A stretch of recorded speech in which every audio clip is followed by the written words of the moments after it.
تو غسل کے فرض کی بات کر رہا تھا، وہ 3 ہیں۔ پہلا غرارہ کرنا 3 مرتبہ، اور دوسرا فرض ناک میں پانی چڑھانا، اور تیسرا فرض جو ہے وہ پورے بدن پر پانی کو بہانا۔ اب اگر کوئی جو ہے وہ دریا میں جو ہے وہ گوتے لگا لے، اگر وہ غرارہ نہیں کرے گا تو اس کا غسل نہیں ہوگا۔ اگر غسل اس کو نہ ہوا تو نماز بھی گئی، قرآن پڑھا تو وہ بھی اس کا ثواب بھی گیا، اور اگر جان بوجھ کر پڑھا تو پھر ایمان سے بھی گیا۔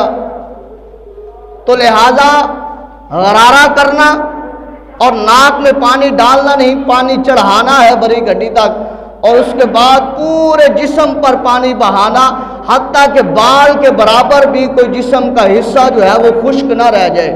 اگر جسم کا حصہ کسی بال برابر بھی خشک رہ جاتا ہے تو گویا پھر غسل نہیں ہوا، تو غسل نہ ہوا تو نماز نہ ہوئی۔ تو لہذا اس کا بھی جو ہے وہ خاص خیال رکھیے۔